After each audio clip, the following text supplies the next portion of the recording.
Bonjour et bienvenue au musée de Carcassonne pour ce premier rendez-vous culture. Aujourd'hui, une série de 5 petits tableaux réalisés par un artiste qui s'appelle Nicolas Bertin entre 1715 et 1719.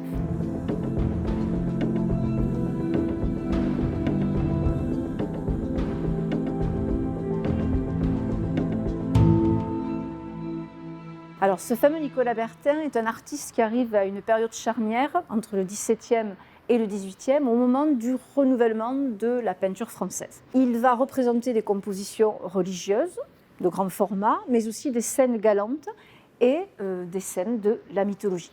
Et c'est dans ce contexte mythologique que nous allons le rencontrer, avec l'évocation des amours des dieux. Jupiter et Léda, référence mythologique.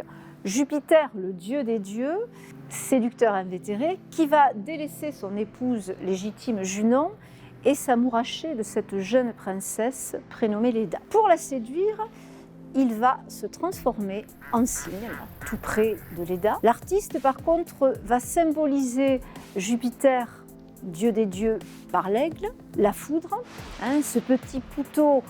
Pour montrer toute la fougue de Jupiter envers Léda, tient une petite broche enflammée. On relate aussi l'influence d'un peintre de la Renaissance qui s'appelle Corrège. Dans la posture de Léda, son attitude vaporeuse évoque tout cet art un peu du XVIe siècle. Ce qui est intéressant de noter, c'est aussi la représentation de ces naïades, de ces poutilles, qui donne un petit peu quelque chose de galant à la représentation du tableau. Ici, ce qui est sympathique, c'est que tout évoque plutôt le sens que l'esprit. Jupiter et Danaé, sujet mythologique, toujours notre fameux Jupiter, très amoureux cette fois-ci de Danaé. L'histoire relate effectivement dans la mythologie que Danaé, fille du roi Acrisios, roi d'Argos, après que celui-ci ait consulté l'oracle de Delphes, qui lui prédit que son petit-fils le tuerait et le détrônerait, va décider d'enfermer sa fille unique Danaé dans une tour d'airain afin que personne ne puisse s'unir à elle. C'était oublier toute la fougue de Jupiter qui va cette fois-ci se transformer en pluie d'or pour pouvoir pénétrer la tour et féconder notre fameuse Danaé. Dans la représentation, beaucoup d'artistes ont travaillé sur le sujet, Rembrandt, le Titien. Là, on met en valeur la couche de Danaé, la pluie d'or de Jupiter qui s'échappe de ce grand personnage majestueux plein de fougue, dans un élan de palette très chaude, et on retrouve, pour assister à la scène, cette servante sur le côté. On est loin des sujets antiques sérieux du XVIIe siècle. Ici, une évocation peut-être plus d'érotisme et de frivolité.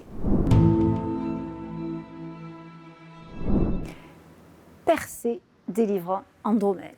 Toujours nos évocations de mythologie. Persée, fils de Jupiter et de Danaé, qui va venir délivrer notre pauvre Andromède, enchaîné sur un rocher, qui attend d'être dévoré par l'affreux monstre marin ailé dans une vague rugissante.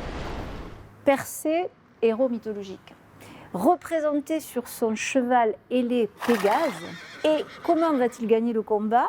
Grâce à la tête de la Méduse, qui lors d'un premier combat, après l'avoir étêté, a quand même toujours son pouvoir magique. Quiconque la regarde est pétrifié sur place. C'est ce qui va se passer pour l'affreux monstre marin. L'histoire finira bien, Persée épousera Andromède. Qu'est-ce qui est intéressant dans ce tableau? Peut-être une tonalité plus sombre que les autres, mais on va toujours retrouver le même type idéal féminin que l'on retrouve toujours avec l'influence de Corrège. Ces jeunes femmes blondes, menues, pourtant avec des formes pleines et élancées, qui illustrent toujours ces petits tableaux thèmes.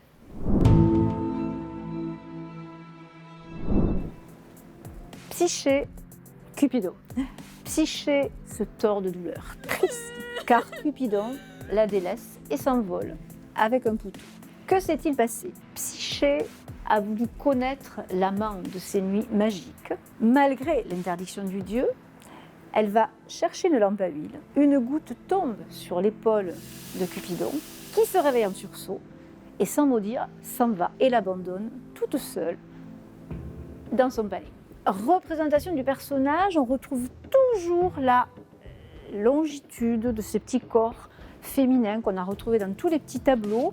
On aperçoit Zéphyr, le vent, en train de souffler, mettre toute une animation dans le tableau. Et Cupidon, qu'on retrouve avec son beau visage d'adolescent, qui s'envole vers le ciel. Rassurez-vous, l'histoire finira bien puisqu'elle épousera Cupidon bien longtemps après. Accis et Galatée. Accis, jeune berger, amoureux fou de Galatée, déesse. Pour l'instant, il file le parfait amour, mais dans l'ombre surgit Polyphème, un peu monstrueux, puisque jaloux d'Accis. Sa colère va déclencher et il va jeter ce gros rocher de l'Etna sur la tête d'Accis. La représentation de ce tableau est toujours dans des couleurs peut-être plus sombres à cause des pigments qui, avec le temps, donnent une couleur peut-être plus grisâtre, mais mettent en valeur par contre la carnation des personnages. On en a fini avec les histoires de Nicolas Bertin. On se quitte devant un tableau de François Perrier qui retrace aussi Accis et Galatée. À bientôt pour un prochain rendez-vous culture.